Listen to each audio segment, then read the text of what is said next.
Hello everyone, welcome to Mind Podcast Buddhism. Today we will explore a profound topic, emptiness, the Buddha's solution to humanity's greatest problem. Let's dive into the depths of Buddhist philosophy and uncover the true meaning and significance of emptiness in our lives. Emptiness, the Buddha's solution to humanity's greatest problem. Emptiness is one of the most important doctrines in Buddhism, and also one of the most misunderstood by non-Buddhists. Critics of Buddhism often fail to understand or misinterpret the meanings of the terms form and emptiness in Buddhism. They confuse or exploit the homophonic nature of these terms in Vietnamese and Sino-Vietnamese, equating two completely different concepts to distort Buddhist teachings. These two concepts are the negation term, non-existence, opposed to existence, and the concept of emptiness as the lack of intrinsic essence in all phenomena. Additionally, some authors use sophistry to equate two different but closely related concepts, existence and form. Existence is an affirmative auxiliary verb opposed to non-existence, a negation adverb. Form is a Buddhist term referring to matter, the physical body, or the four elements of earth, water, wind, and fire.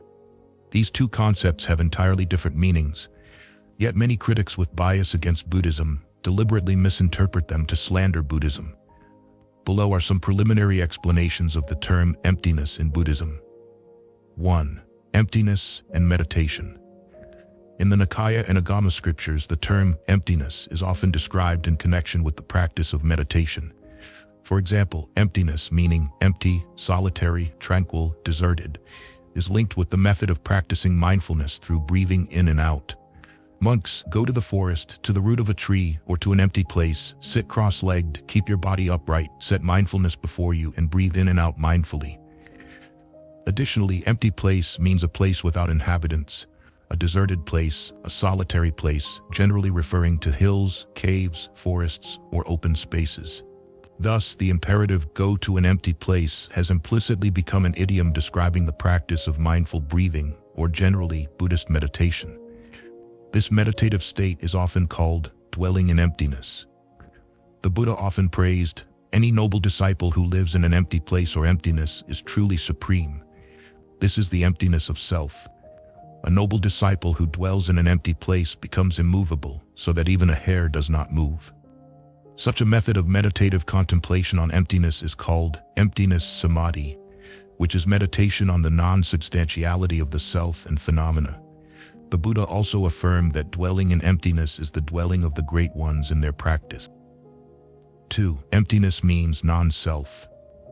Since emptiness is the lack of intrinsic essence of the self and phenomena, it is also understood as non-self. This important point is taught by the Buddha in the Sutta Nipata through the following excerpt. Mogaraja, always be mindful and aware to abandon the notion of self and see the world as empty, without intrinsic essence. This indicates a very close relationship between abandoning the notion of self and realizing the world as devoid of intrinsic essence. In other words, seeing the emptiness of the world is based on seeing non-self. When asked by Ananda, what is meant by the world devoid of intrinsic essence, the Buddha replied, "Ananda, the world is called devoid of intrinsic essence because it lacks self and what belongs to self. Ananda, the I is not self, nor what belongs to self. Form is not self, nor what belongs to self. I consciousness is not self, nor what belongs to self. Eye contact is not self, nor what belongs to self. Similarly, the ear, nose, tongue, body, and mind are not self, nor what belongs to self. The sensations of pain, pleasure, or neutrality arising from mind contact are not self, nor what belongs to self." It should also be noted that in Buddhist philosophy, the concept of the world refers to the six senses, their six corresponding objects, the six consciousnesses, the six contacts, and the six feelings arising from the contact of the six senses with their objects. Therefore, the world devoid of intrinsic essence, non-self, and lacking what belongs to self, means that the six senses, their objects, the six consciousnesses, the six contacts, and the six feelings arising from their contact with objects are all non-self, devoid of self, and what belongs to self. In other words, the emptiness of the world or phenomena is also the non-self, the lack of intrinsic essence of self or what belongs to self. 3. Emptiness means dependent origination, impermanence, and non-self. A crucial point that critics of Buddhism often miss is that emptiness is also dependent origination, and conversely, whatever is dependently originated is non-substantial. According to Buddhism, the dependent origination of all phenomena is their characteristic. Since dependent origination is also emptiness, emptiness is the characteristic of phenomena. In other words, the characteristic of phenomena is non-substantiality, or dependent origination, or non-self. Therefore, the Buddha stated that the teachings of the Tathagata, profound, deep, and superb, are all related to emptiness. In another scripture, the relationship between emptiness and dependent origination is seen as the hallmark of the Buddha's teachings, distinct from Brahman teachings and non-Buddhist philosophies. I teach the monks this Dhamma, holy, superb, related to emptiness, and consistent with the law of dependent origination. According to the Buddhist teachings, whatever is dependently originated is impermanent and non-self. This understanding is expressed through the spatial and temporal relationships of phenomena. Spatially, all phenomena are non-substantial or non-self, while temporally, all dependently originated phenomena are impermanent. The dual aspects of impermanence and non-self of phenomena lead to unsatisfactoriness. This philosophy is considered a unique characteristic of the Buddhist teachings compared to other religious doctrines. In summary, whatever is dependently originated is emptiness, and whatever is dependently originated is impermanent and non-self. Therefore, whatever is emptiness is impermanent and non-self, and conversely, whatever is impermanent and non-self is dependent origination and emptiness. Hence, the Ekottara Gama defines, emptiness is, this is not myself, this is not mine, and this is not what I am. 4. Emptiness and the middle way. According to the Buddha, the method of meditative contemplation on the emptiness and dependent origination of phenomena is one of the ways to eliminate attachment and craving, leading to the tranquilization of formations effectively. The tranquilization of formations, cessation of craving, leading to dispassion and cessation of suffering is the path to nirvana. This process of understanding occurs in 2 stages. First, realizing the characteristics of phenomena, and then realizing nirvana. Realizing the characteristics of phenomena means realizing that phenomena are dependently originated or empty. Buddhist scriptures refer to those who attain wisdom about the dependent origination and emptiness of phenomena as those liberated by wisdom, or those who enter the middle way. In other words, seeing dependent origination and emptiness is seeing the middle way. The Buddha called dependent origination the middle way because it avoids the 2 extremes of the views of existence and non-existence. To believe that all phenomena exist is one extreme leading to eternalism. To believe that all phenomena do not exist is the opposite extreme leading to annihilationism. Avoiding these 2 extremes, the Buddha taught the middle way, or dependent origination. When this exists, that comes to be. With the arising of this, that arises. That is, from ignorance as a condition, formations come to be. From formations as a condition, consciousness comes to be. From consciousness as a condition, name and form comes to be. This is the entire mass of suffering. Similarly, when this does not exist, that does not come to be. With the cessation of this, that ceases. That is, with the cessation of ignorance, formations cease. With the cessation of formations, consciousness ceases. This is the cessation of the entire mass of suffering. 5. The method of contemplation on emptiness, provisionality, and the middle way. Since emptiness is dependent origination, non-self, non-substantiality, a provisional concept, and the middle way to avoid extremes, the method of contemplation in the Madhyamaka school and its associated traditions is called emptiness, provisionality, and the middle. The concept of provisional in provisional name here does not mean false as opposed to true, but rather the non-substantial provisional nature of phenomena. Nagarjuna stated in his Madhyamika Karika about this tripartite relationship. Whatever is dependently originated, I call it empty. It is also provisionally named, and it is also the middle way. Never have any phenomena arisen that are not dependently originated. Therefore, all phenomena are empty. Contemplation on the emptiness of human beings and phenomena is also contemplation on their non-substantial provisional nature, provisional name, or the path of dependent origination, the middle way. 6. The meaning of form in form is emptiness. The term emptiness, as mentioned, does not mean non-existence opposed to existence, but refers to the non-substantiality, dependent origination, impermanence, and non-self of phenomena in the world. The term form in the statements, form is emptiness, emptiness is form in the Heart Sutra does not mean existence, as many critics of Buddhism misunderstand and distort. Form is a Buddhist term referring to the general physical or material aggregates. Form or rupa can be roughly translated as form or matter or the human body in the context of the five aggregates. Form consists of four basic elements: earth, water, fire, and wind. These four elements provide the atoms that form the properties or functions of the human body, such as solidity, liquidity, heat, and air or movement. From these four physical elements arise the five sensory organs: eye, ear, nose, tongue, and body, and their corresponding objects: form, sound, smell, taste, and touch. According to the Buddha, the material aggregate in the five human aggregates is formed from physical elements, created by the father's sperm and mother's egg, nourished by food, and is in a state of constant change.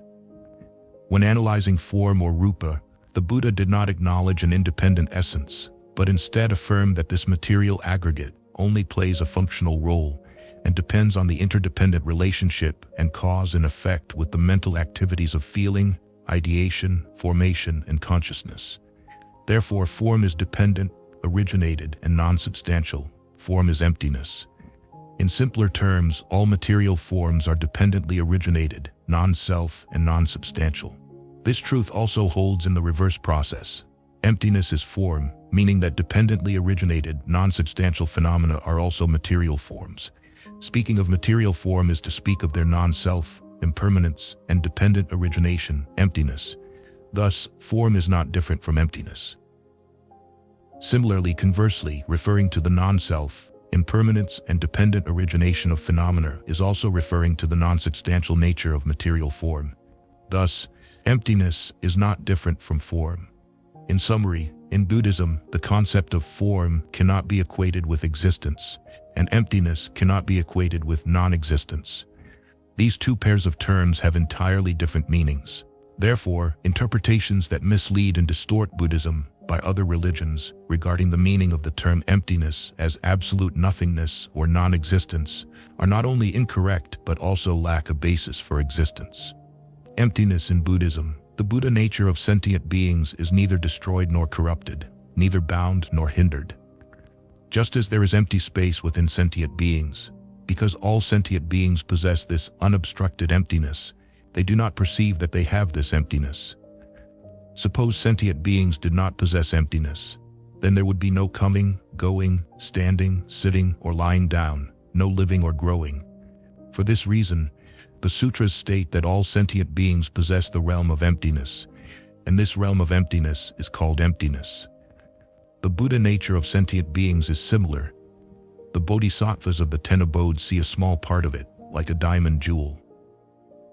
To discuss emptiness in Buddhism is to address an issue that many people still question, especially those outside of Buddhism who cannot understand this profound doctrine and thus make superficial or careless remarks to undervalue or slander Buddhism.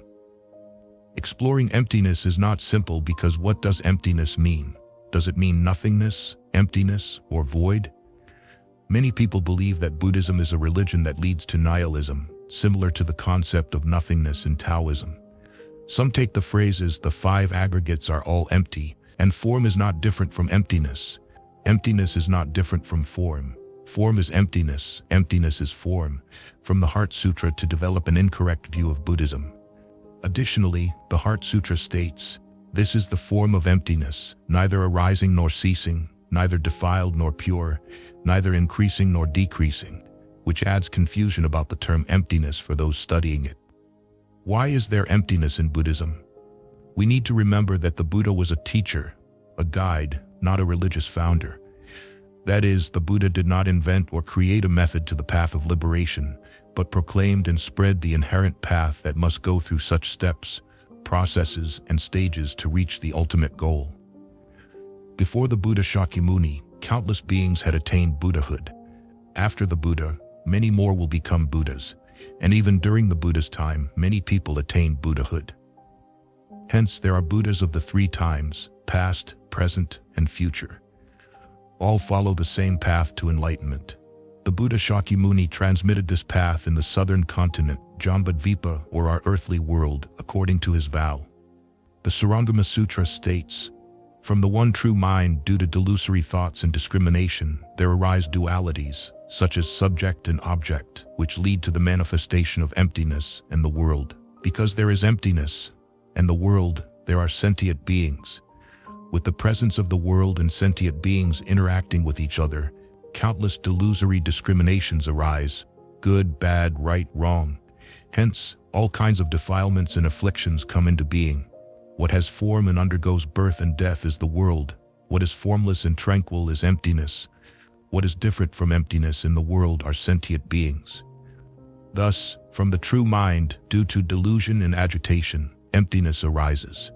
Emptiness becomes obscured due to ignorance. And because of discriminatory thoughts, emptiness in the world arise. Those things that do not belong to the world and emptiness are sentient beings." Also in the Sarangama Sutra, the Buddha pointed out the specific causes and sequential arising of the universe.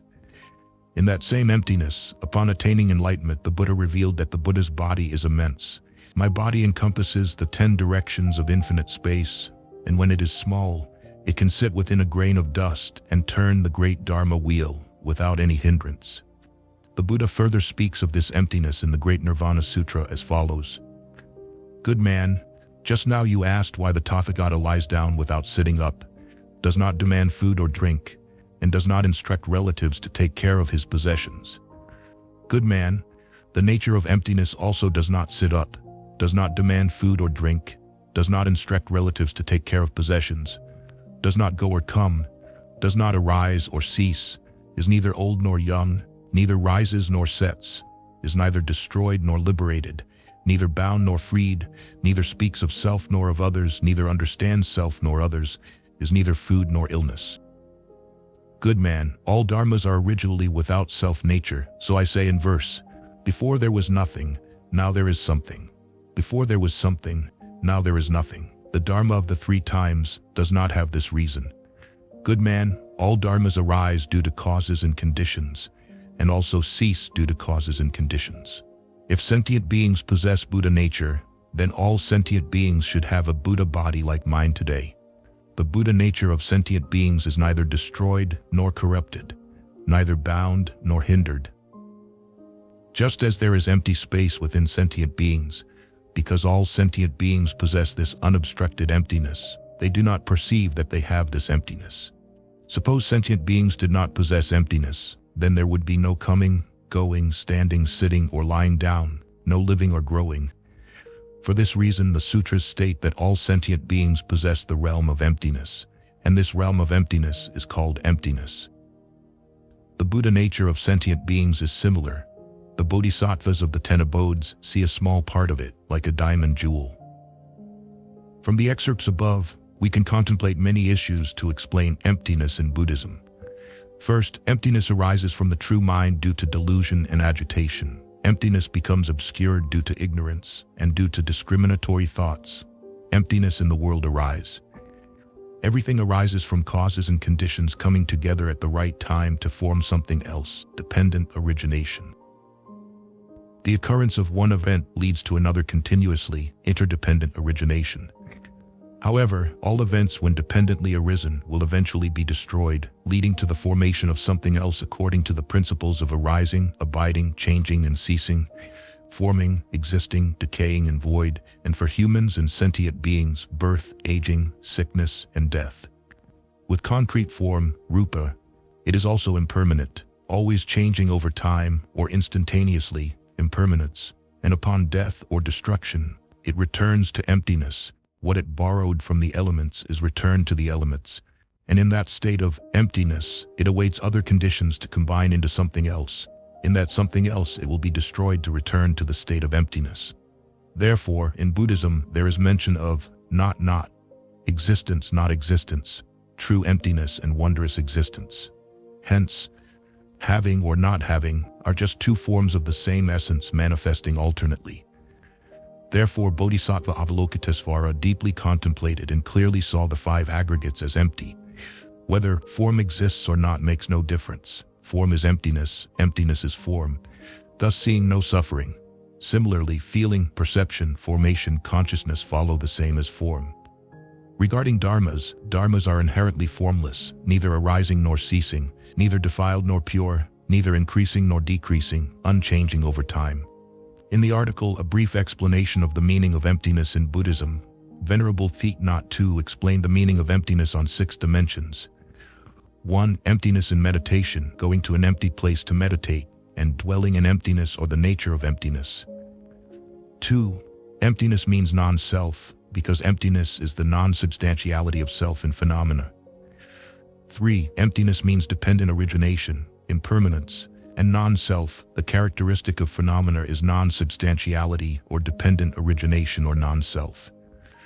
4. Emptiness in the middle way. Meditative contemplation on the nature of emptiness and dependent origination of phenomena is one of the methods to eliminate attachment and craving, leading to the tranquilization of formations effectively. 5. The method of contemplation on emptiness, provisionality, and the middle. All phenomena arise due to conditions. Therefore, they are called emptiness, non-substantiality, or also called provisional names or the middle way. 6. The meaning of form. In form is emptiness. Form is merely a dependent material aggregate, depending on other mental activities, feeling, perception, formation, consciousness. So it has no substantial essence, emptiness. Form is emptiness. However, as we have quoted the 2 passages from the Great Nirvana Sutra above, they also reveal another issue. Let us record it again. Good man, the nature of emptiness does not sit up, does not demand food or drink, does not instruct relatives to take care of possessions, does not go or come, does not arise or cease, is neither old nor young, neither rises nor sets, is neither destroyed nor liberated, neither bound nor freed, neither speaks of self nor of others, neither understands self nor others, is neither food nor illness. And the Buddha nature of sentient beings is neither destroyed nor corrupted, neither bound nor hindered. Just as there is empty space within sentient beings, because all sentient beings possess this unobstructed emptiness, they do not perceive that they have this emptiness. Suppose sentient beings did not possess emptiness, then there would be no coming, going, standing, sitting, or lying down, no living or growing. For this reason, the sutras state that all sentient beings possess the realm of emptiness, and this realm of emptiness is called emptiness. The Buddha nature of sentient beings is similar. The bodhisattvas of the 10 abodes see a small part of it, like a diamond jewel. Thus, the Buddha confirms that each sentient being possesses the realm of emptiness, which is also a component of the structure of sentient beings, enabling them to grow, move, stand, sit, lie down, and function. But the nature of emptiness is neither going nor coming, neither eating nor drinking, neither arising nor ceasing, aging nor deteriorating. It does not differentiate self and others. So what role does the realm of emptiness within each sentient being play? Let us pay attention to 2 passages from the Surandama Sutra. But I, the Buddha, am contrary to delusory dust, in accord with the true mind, always abiding, neither arising nor ceasing, pervading the entire Dharma realm. Therefore, I am free and unobstructed, in one, appearing as many, in many, appearing as one, appearing large within the small and small within the large, without leaving the Dharma throne, yet appearing throughout the 10 directions. My body encompasses the 10 directions of infinite space. On the tip of a single hair, I manifest all lands. Sitting within a grain of dust, I turn the great Dharma wheel. Because I have extinguished delusory dust and returned to the pure, clear original mind, I can achieve this. When the mind is completely purified, the bright wisdom light emerges. At that time, your true mind, both tranquil and illuminating, pervades the 10 directions of empty space and the world. Then, seeing the current worldly phenomena will be like witnessing events in a dream. Once you achieve this, the enchantress Mara of your dreams cannot bind you. From the above passages, we see the Buddha mentioning characteristics of an enlightened one in harmony with emptiness as follows. Always abiding, neither arising nor ceasing, pervading the entire Dharma realm. Free and unobstructed, without leaving the Dharma throne, yet appearing throughout the 10 directions. My body encompasses the 10 directions of infinite space, returning to the pure, clear original mind, true mind both tranquil and illuminating. These points help us understand that an aspirant achieving supreme enlightenment will rely on the nature of emptiness to neither arise nor cease, to extend infinitely with endless emptiness, and rely on emptiness to contract as small as a dust particle placed on the tip of a hair while performing the great task, turning the great Dharma wheel without any obstruction. In the era of computers and television today, we can understand the supernatural powers often mentioned in the sutras. The Buddha can condense the entire world and himself as small as a dust particle to turn the great Dharma wheel, with everything within it appearing unchanged, like a screen displaying scenes from an individual's growth to homes, the locality, the earth, the solar system, galaxies, and gradually the entire universe. Then they are condensed into a bubble that shrinks and shrinks into a point on the screen, and finally disappears or becomes as small as a dust particle. This image is like the entire universe being condensed within a dust particle that can be placed on the tip of a hair, while everything within it remains unchanged.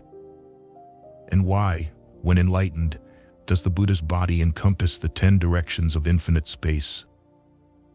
We can understand this more easily with the example of the alaya consciousness. When the alaya consciousness belongs to an ordinary sentient being, it is like a bag containing seeds, karmic seeds. But when there are no more bad seeds causing one to reincarnate to repay karma, that is when the aspirant achieves enlightenment. The alaya consciousness bag will naturally break, and the aspirant's mind, now the true mind, because the deluded mind has been extinguished, will rely on emptiness to expand infinitely in endless space to become the Buddha's body. That body, when wanting to be large, fills all space. When wanting to be small, contracts as small as a dust particle. This expansion and contraction are unimpeded, unobstructed body. And this expansion or contraction happens in a single thought. So the statement, in a single thought, Buddhas can travel through the 3,000 great thousand worlds is understood this way. If so, does that mean that in endless space there are many Buddhas hidden within each other? Exactly, which is why the Buddha taught, in one appearing as many, in many appearing as one, appearing large within the small and small within the large, without leaving the Dharma throne, yet appearing throughout the 10 directions. The Buddha also described this comprehensive state as follows. Just like hundreds of thousands of lamps, all lit in one room, the light of each lamp illuminates the entire room, but they do not mix or interfere with each other. All Buddhas reside in the space Dharma realm and are also called nirvana, as Venerable Ananda said to the Buddha. Ananda, revered world-honored one, enlightenment, nirvana, true suchness, Dharma nature, immaculate wisdom, empty thusness store, and great perfect mirror wisdom, though having different names, are all the same pure and eternal Buddha fruit. This statement indicates where nirvana is and what nirvana is. Nirvana is a state of purity, pervading the 10 directions of empty space and the world, the dwelling place that an aspirant reaches upon enlightenment, as recorded in the Surangama Sutra. Fuluna, when facing worldly phenomena, world, sentient beings, karmic results, just do not give rise to delusory thoughts and discriminations. Then greed, anger, and ignorance, 3 conditions, will not arise.